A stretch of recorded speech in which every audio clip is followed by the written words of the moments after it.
The White House has officially posted something on social media that made people go nuts. But what does Shiba Inu have to do with it? If you're wondering about that, then this video is just for you. I'll explain to you everything, so don't miss a second watching this video. Let's get right into it. Disclaimer. The White House's official X, Twitter, recently posted, "This week, we learned monthly inflation in October was 0, and the economy grew by more than 5% last quarter. Under Bidenomics, inflation is falling, and the economy is growing from the middle out and bottom up." You should already know that inflation is the rate at which the general level of prices for goods and services is rising, leading to a decrease in purchasing power over time. When inflation occurs, consumers may find that the same amount of money buys them fewer goods than it did in the past, and this is where things get interesting. Remember, the White House's tweet said that the inflation for October was at 0? Well, apparently it is a misleading statement, and if you've been to Twitter for long enough, you should know a recently launched feature called Community Notes. Community Notes aims to create a better-informed world by empowering people on X to collaboratively add helpful notes to posts that might be misleading. Contributors are people on X, just like you, who sign up to write and rate notes. The more people that participate, the better the program becomes. Simply said, if any Twitter's post is misleading, people can stop it from spreading fake news. This is exactly what happened here.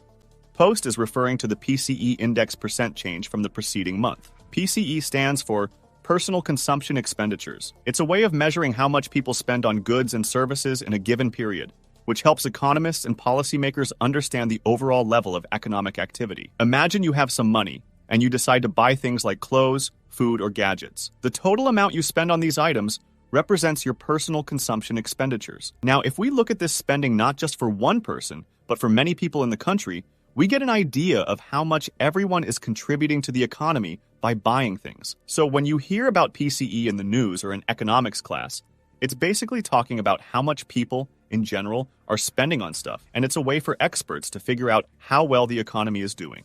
But interesting is that inflation is normally assessed annually, 12 months, so the PCE index is really misleading. A more commonly referenced inflation index is CPI, which shows annual inflation of 3.2% CPI stands for Consumer Price Index. It's like a giant shopping cart of everyday items that people usually buy, such as clothes, food, and electronics. The government uses the CPI to see how much the prices of these things change over time. Now, here's where it gets interesting. While PCE, Personal Consumption Expenditures, also looks at what people buy, it includes a broader range of goods and services. PCE accounts for all kinds of spending, not just the fixed items in the CPI shopping cart. So, why might PCE be a bit tricky? Well, imagine you usually buy an ice cream cone every day, and the price of that ice cream goes up. The CPI would show that, but PCE might say, hey, people are spending more on all kinds of things, not just ice cream. So in a way, PCE can be a bit more flexible, but it might miss specific changes in the prices of certain items that matter to people. Anyway, without going too deep into the details, one of the most immediate effects is the reduction in purchasing power.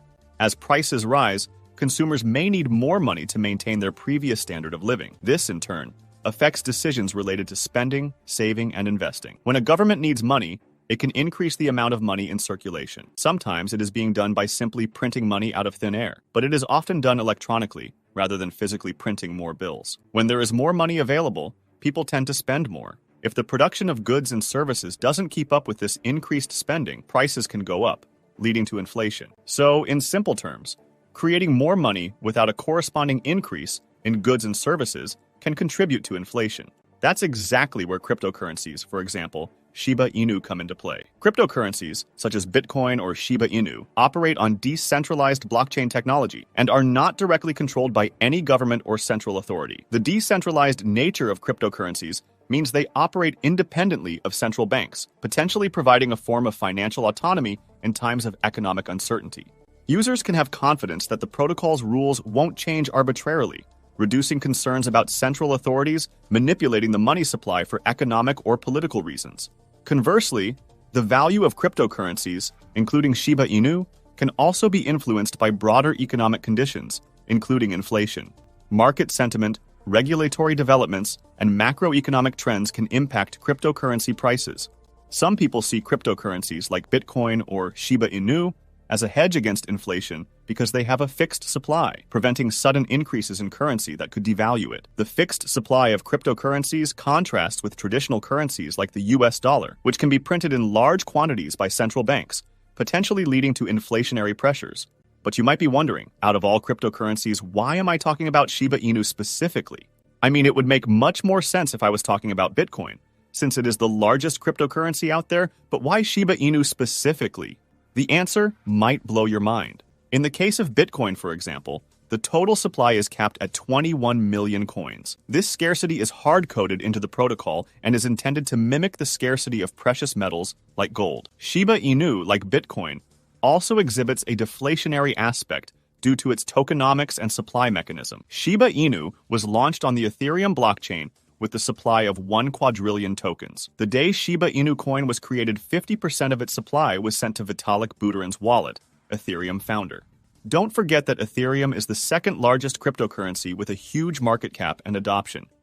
Initially receiving 50% of the Shiba Inu coin supply from its creators, valued at over $1 billion, Buterin donated 10% to the India charity. The rest, Vitalik Buterin burned, simply be sending the total amount to the dead wallet that no one has an access to, totaling over $6 billion. Isn't that crazy? Comment down below what would you do if someone sent you over $7 billion out of nothing.